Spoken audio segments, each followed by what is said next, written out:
I'm Tanya, and this is Shortcuts to Freedom. In this video, I'm going to share some strategies for parents and teachers to help children with writing.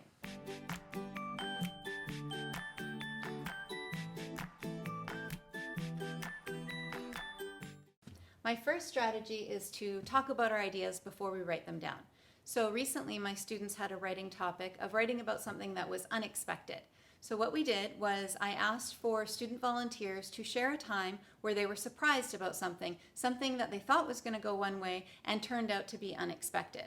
And what usually happens is at first a few students will put up their hand and share a story, and then as they share those anecdotes, the other students start to have connections of something similar that happened to them, and then they will think of other ideas, and soon I've got a list of names of students who are waiting to share, and they'll just take turns sharing with the class some kind of little story about something that was unexpected. If the class is a little bit less outgoing, then instead of having them share with the whole class, I'll have them share with a partner or a friend and do partner talk where they talk about a time when, and once we get those ideas going, then the writing flows a lot easier. So in this case, the day before we did the writing, I had a class discussion about unexpected events, and we had all kinds of stories that came up. And then the next day, most students came to class ready to write about a story of a time when something unexpected had happened. I usually put prompts on the board to focus in on the strategies that we've been working on. So if we are working on putting a picture in the reader's mind as we are writing, then I will write prompts on the board like 5 senses. What did you see, hear, smell, taste, touch? What was the setting like? What was the time and the place? So that students remember to include the details that paint a picture in the reader's mind. If we're working on sequencing, I might have problem solution or beginning, middle, end. Different prompts that focus in on the strategy that we're focusing on with the writing. I also use subject-specific vocabulary on the board. If we're all writing about the same topic, then I will write the big words on the board that would be great to have them include in their writing. So for the recent example, I wrote unexpected, expected, shocked, surprised, what I thought was going to happen, what actually happened, little words and phrases that will remind them to stay on topic as they're writing their story. It's great to start with action. Sometimes I will have that as a focus, so I'll say start with the action. So for the unexpected story, lots of students were making connections about when they had spicy food unexpectedly. So starting with action might start with, my tongue was on fire and I was sweating profusely, and then telling the backstory after that. So starting the story right with the action and then telling the behind the scenes stuff to get to that point. Once I get my students settled down to start writing, usually I would say a few students will start writing right away. Some of them take a minute or two to get going, and then there's always a few that will kind of just sit there with pencils in hand, not knowing how to start. So what I do is I ask for volunteers to say out loud what was the first sentence that they just wrote, first 1 or 2 sentences. And then if they're generic sentences and some students haven't thought of a sentence that they can start with, they can use that sentence for their starter. Or it will give them an idea of how they can start their own story. When students say that they're stuck and they don't have anything to say, what I usually do is I ask them what they were thinking, and then they tell me their ideas, and then usually they can just write down their idea verbatim. So if they don't remember it after they say it to me, I'll say it back to them.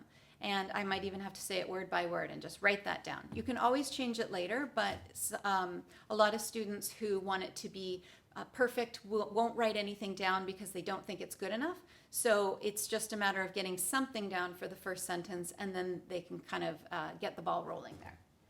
When students say they're done, what I do is I read over what they wrote so far, and most of the time I'll find that there's lots of more that they could write about. So I'll ask follow-up questions with what they've already said. I'll pick the part that I think would be the most interesting to expand upon, and I'll ask some questions about that. So for a student who said that he found some unexpected things when he moved to the new school, I would say, well, what did you expect? And what actually happened? And it turned out for him, the biggest part was about making friends. So that was his focus of moving to a new school. So I said, okay, tell about the process of making your new friends. What do you like to do with your friends? And that kind of thing. So I try to get them to write lots of details about something that they know about. I save the proofreading till the end because I don't want to slow them down and get them bogged down in trying to make everything correct. I just want to get the ideas down first. So after they have written what I consider to be enough and we have fleshed out all the ideas, then before they hand it in, I will tell them to now look it over, check for capitals and periods, spelling, does it make sense, did you miss any words? And as I skim their writing over, I will tell them specifically what I want them to fix up. For example, you only have one sentence on your whole page. You need to break your ideas up and do at least 5 or 6 sentences here. So find which is the complete thought, capital period, and complete thought, capital period. Or you need to spell all the names with a capital letter, or whatever the thing is that they've missed out on. Sharing. The motivation for students to write, I find, is that they like to share their writing with the class. So even if they are shy and they don't want to share it, they still benefit from hearing what other people have written. And often their writing goes up on the wall, so they know that it'll be viewed by others as well. So that is what makes them want to make their writing good, is the audience that they're going to share it with.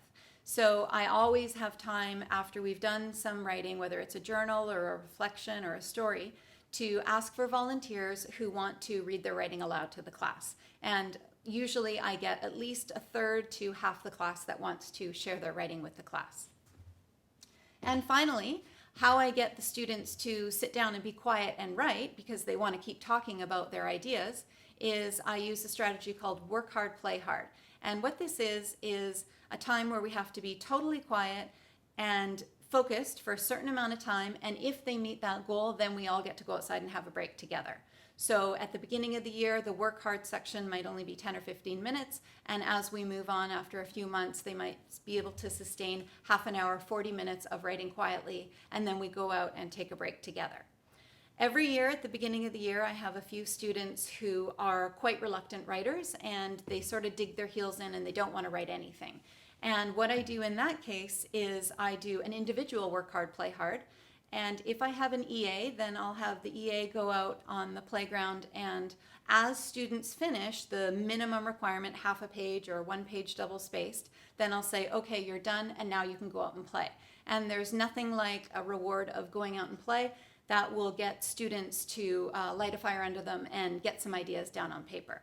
But by this time of the year, we're in March now, I usually find that most students can get their ideas down without too much. I don't have to bribe them to write after they've gotten in the habit of, they just know that they're not going to get free time until their job is done. So I usually do the work hard, play hard for the whole class. If the students start to work quietly and then they start getting rambunctious or chatting, then I'll just say, okay, we're delaying the playtime by 5 minutes, or we're starting again with the clock, so that they know that they have to have a sustained quiet writing period in order for everyone to be able to do their best thinking. So those are my top strategies for getting students to write for me. Talking and sharing and the work hard, play hard are definitely the ones that I find have the most impact. And the follow-up questions is the best strategy that I can use to get the students to add more details and explanations to their writing.